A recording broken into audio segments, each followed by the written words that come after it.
러시아는 전쟁이 끝난 후에는 반드시 우리나라의 필요성 때문에 한국과 러시아 관계는 부활할 수밖에 없다. 중국에 대한 압박, 관세, 아마 많은 카드들이 활용이 될 텐데요. 이런 것들이 바로 중국이 멸망할 때까지 저는 진행한다라고 생각합니다. 이런 미중 갈등은 최하 10년 이상 가는 장기적인 과정이라고 볼 수밖에 없고, 이러한 치열한 패권 경쟁 속에서 한국의 이익을, 주도권을 확보하려면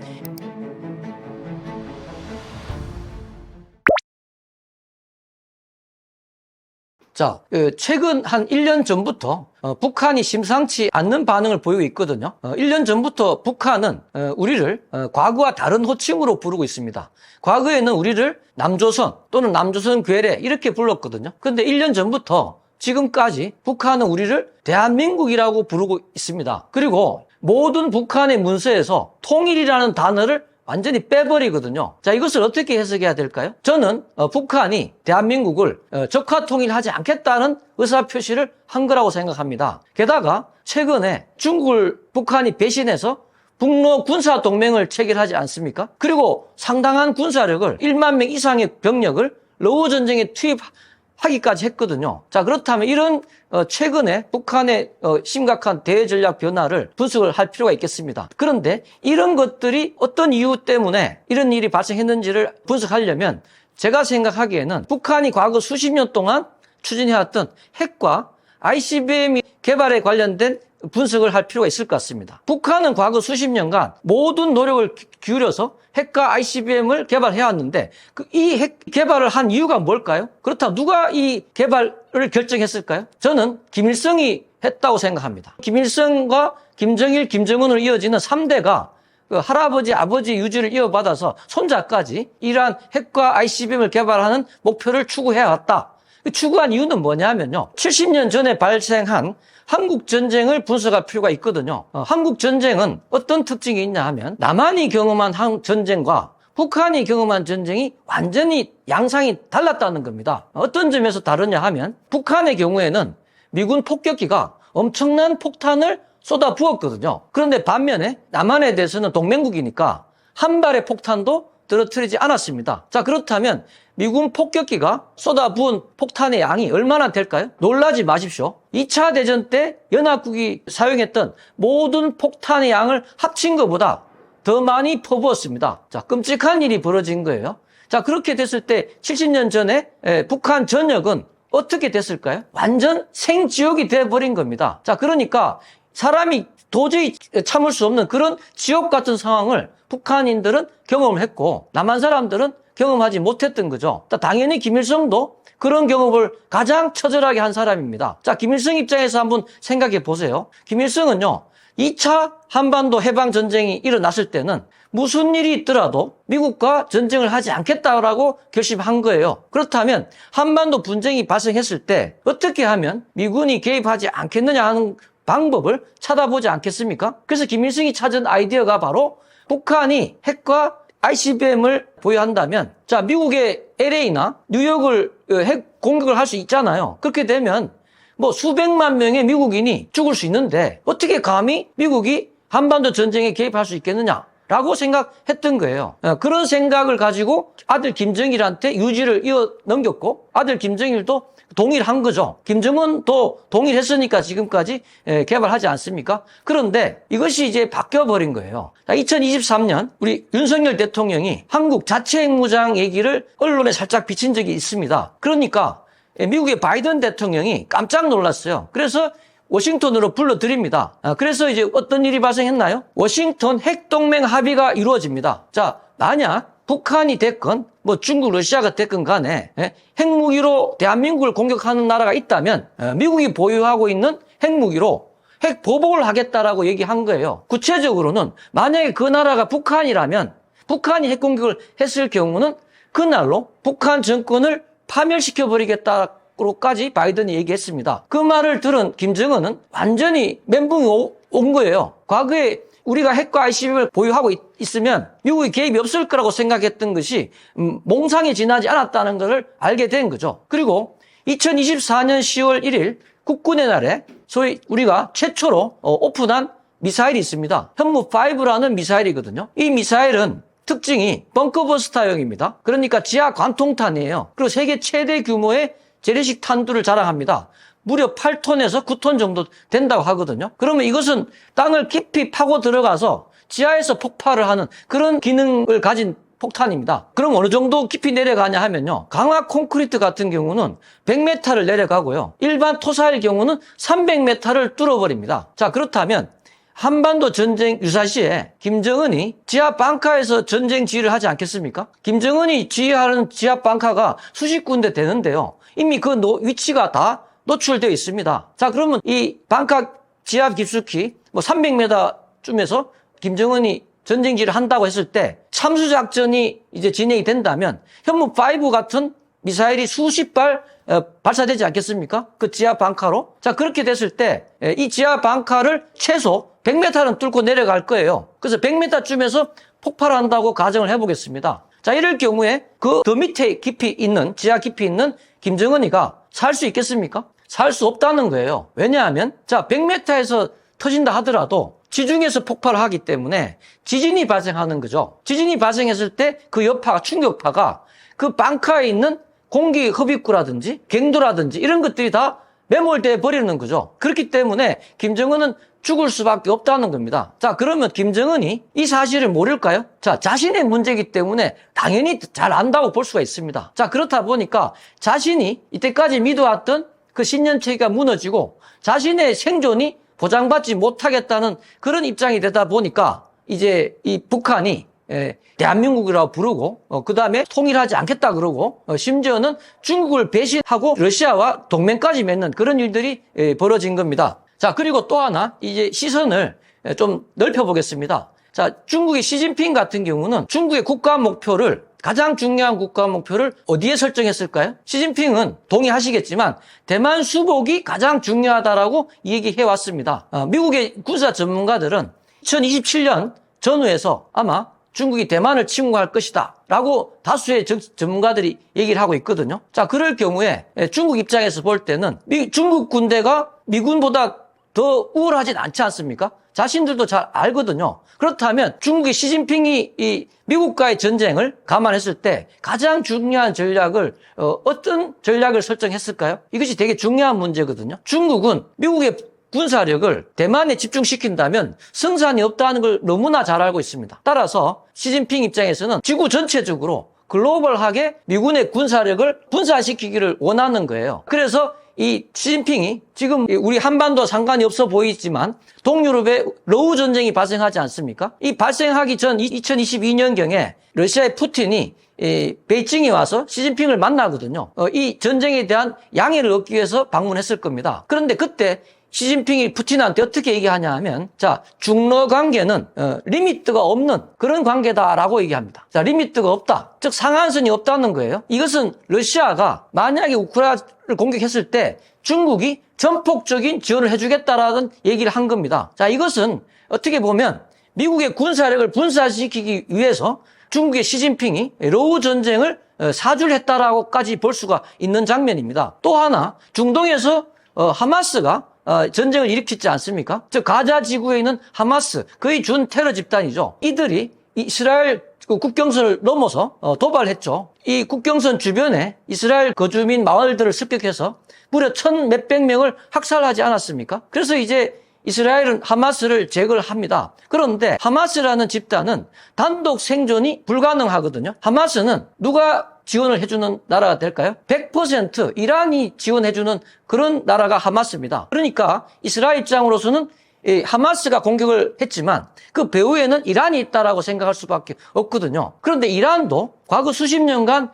핵 개발을 시도하다 보니 국제사회로부터 경제 제재를 많이 받았습니다. 특히 서방으로부터 가장 중요한 자산인 석유를 판매 금수가 된 거예요. 자, 그러면 석유를 팔지 않고서는 경제를 운영하기 어려운 이란이 이란 석유를 전 세계에서 이란 석유의 90%를 단 한 나라가 사주거든요. 그 나라가 어딜까요? 바로 중국입니다. 자, 그렇다면 내일 당장 중국이 이란 석유를 매입을 중단한다면 어떻게 되겠습니까? 이란은 굶어 죽을 수밖에 없죠. 자, 그러니까 하마스의 배후에는 이란이 있고 이란의 배후에는 중국이 있다고 볼 수 있는 겁니다. 자, 그러니까 결국 중동에서 벌어진 이 분쟁조차도 결국 중국의 배후의 영향력이 들어갔다라고 볼 수가 있습니다. 자, 지금 정리를 좀 해드린다면 세계 곳곳에서 분쟁이 발생하지만 이런 모든 분쟁을 아우르는 관통하는 하나의 중요한 주제가 있습니다. 그것이 바로 미중 신냉전이다. 그래서 모든 분쟁에는 미국과 중국이 개입돼 있다라고 볼 수가 있을 것 같습니다. 자, 그렇다면 지금 이런 북한의 최근 대전략 변화 중에서 북러 군사 동맹이 이제 벌어졌고, 북러 군사 동맹이 벌어짐으로써 중국과 북한이 상당히 괴리가 발생한 거죠. 그리고 지금 러우 전쟁이 이제 종전 상태에 접어들지 않습니까? 그 중재를, 종전에 대한 중재를 미국이 하고 있거든요. 자, 미국이 사실 가장 중요한 그 국가 목표는 바로 중국 제압이라고 볼 수 있습니다. 중국 제압을 위해서 이 트럼프 신정권이 채택한 방법은, 구체적인 전략은 지금 러시아 끌어안기를 하고 있거든요. 과거에 미소냉전 때도 비슷했습니다. 그 당시에 소련이 중공과 한 팀을 이뤄서 미국과 대항을 하는 형세였는데, 그 닉슨 대통령 시절에 헨리 키신저라는 그 국무장관이 중소 분쟁이 발생한 틈을 타서 소련 품에서 중공을 떼어내 버리거든요. 미국에서 끌어안기를 시도했습니다. 그래서 이제 원래 소련 중공 2대 미국 1, 2대1 구도에서 오히려 소련 대 미국 중공 구도가 됨으로써 소련이 결정적으로 취약해졌거든요. 그래서 결과가 어떻게 됐습니까? 1991년 소련 연방이 해체되어 버립니다. 소련 연방 해체에 가장 중요한 기여를 한 사람은 저는 키신저라고 생각하는 사람입니다. 그래서 지금 미국에서 트럼프가 지금 러시아에 대한 러시아 끌어안기를 영 닉슨 전략이라고까지 얘기합니다. 닉슨이 과거에 소련으로부터 중공을 끌어낸 것처럼 그 정반대로 이번에는 중공 품에서 있는 러시아를 끌어안음으로써 중국을 제압하겠다라고 하고 있거든요. 또 하나 이제 변수는 우리 대한민국은 러우 전쟁 과정을 통틀어서 뭐 인도적인 지원을 했을지 몰라도 직접적인 군사 지원은 하지 않았거든요. 이게 이제 마지노선이었습니다. 그래서 이 선을 넘어간다면 한러 관계는 파탄이 날 수밖에 없다. 그런 얘기를 푸틴이 여러 번 했는데 다행히 그 선을 넘지 않았습니다. 자, 그리고 러시아는 전쟁이 끝난 후에는 반드시 우리나라의 필요성 때문에 한국과 러시아 관계는 부활할 수밖에 없다. 자, 그렇다면 지금 한반도를 둘러싸고 있는 정세는 어떻게 바뀌냐 하면 미국, 러시아, 남한, 북한이 연결됨으로써 중국을 봉쇄하는 그런 변화가 가능할 것 같다라고 말씀드릴 수 있겠습니다.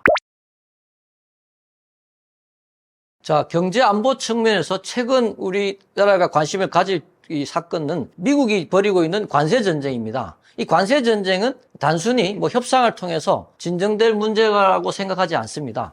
자, 이것의 최종 결과는 중국 고립이 될 수밖에 없거든요. 그래서 결론적으로 이 관세 전쟁을 통해서 미국을 포함하는 서방과 중국은 완전히 분리가 되는 디커플링 단계로 접어들 것이다 라고 생각하고 있습니다. 자, 그렇다면 우리가 취해야 될 경제안보 전략은 이런 디커플링 국면에서 한국은 미국을 중심으로 하는 서방 진영 입장을 고수해야 됩니다. 나중에 더 자세하게 이유를 설명드리겠습니다. 그리고 이렇게 해야 될 가장 중요한 이유는 뭐냐면 미국이라는 세계 최대 시장에서 우리 한국의 제조업하고 중국의 제조업이 전방위로 경쟁을 하고 있거든요. 그런데 그런 경쟁 속에서 중국의 관세율이 지금 145% 아닙니까? 우리 같은 경우는 뭐 25%인데 아마 10%대로 떨어질 거예요. 자, 그렇다면 이러한 관세 격차를 중국이 감당할 수 없습니다. 그렇다면 우리에게는 엄청난 기회가 될 것이다. 왜냐하면 지금 현재도 오늘 시점에서도 미국향 중국 수출이 거의 3분의 2가 줄었다고 하거든요. 아마 거의 다 전멸할 것 같습니다. 그런 부분이 중국이 미국에 수출하는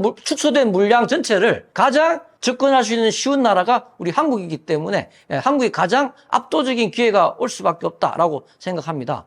그리고 우리 같은 경우도 미국이 압박이 단순히 관세만 있는 것이 아니라 지금 상호관세 대상 국가가 57개 국가인데 이 나라들하고는 개별 협상을 하지 않습니까? 그 개별 협상하는 내용 중에서 가장 중요한 것이 경유 수출을 막겠다는 거예요. 자, 중국이 베트남을 통해서 미국을 수출하게 되면 관세율이 낮아질 수 있잖아요. 그럴 경우는 베트남한테 미국이 중국에서의 수입을 확연히 줄이라, 오히려 차단해라 이렇게까지 요구하고 있습니다. 그래서 한국이 미국의 요구를 수용하려면 우리가 중국으로부터의 수입은 축소를 할수록 좋습니다. 그리고 만약에 우리가 중국한테 수출하는 부분은 느리거나 유지를 하게 되겠죠. 자, 그렇게 되는 겁니다. 그렇다면 또 한 가지 중요한 현상은 뭐냐면 중국이 미국 수출이 좌절되기 때문에 그 미국으로 갈 수많은 그 물량들을 아주 덤핑으로 전 세계 국가들한테 뿌릴 수밖에 없거든요. 뭐 거의 밀어내기라고 보시면 되겠습니다. 우리 같은 경우도 테무나 알리 같은 그런 어떤 플랫폼을 통해서 저가 제품들을 대량으로 아마 밀어내기를 시도할 겁니다. 그러나 이 부분에 대해서도 어쨌든 우리가 미국을 고려한다면 비관세 장벽이라도 세워서 이것을 차단할 필요가 있을 것 같습니다. 지금 이 미중 갈등은 상당히 오래 갈 것이다라는 부분에 대해서는 좀 배경적인 지식이 필요할 것 같습니다. 자, 지금 이 미중 갈등이 도대체 국제정치학적으로 어떤 내용에 해당되는 건지를 살펴볼 필요가 있거든요. 자, 그래서 이 미국이라는 나라는 상당히 이제 독특한 포지션을 갖고 있는 나라인데, 미국은 전 지구상에서 하나의 지역 패권국이다라고 얘기합니다. 하나의 지역이라는 것은 하나의 대륙을 거의 통제하는 지역 패권국이라는 뜻이에요. 그런데 아메리카의 패권국은 미국입니다. 그러나 아시아나 유럽에서는 패권국이 없어요. 자, 그렇다면 아메리카 패권국인 미국이 자신의 국가 생존 가능성을 극대화시키려면 국제정치학자들은 유럽과 아시아에서 자기와 같은 패권국이 등장하게 되는 것을 차단해야 된다라고 주장합니다. 사실 미국은 20세기 들어서 유럽과 아시아에서 패권국의 등장을 4번 정도 막았습니다. 그래서 이것을 이제 국제정치학자들은 미국에 의한 해외 균형 행위가 진행되고 있다라고 얘기하거든요. 1차 대전이 1914년에 발생하는데요. 독일의 빌헬름 황제가 유럽 패권을 차지하려고 일으킨 전쟁입니다. 그런데 이 전쟁 막바지에 미국이 개입함으로써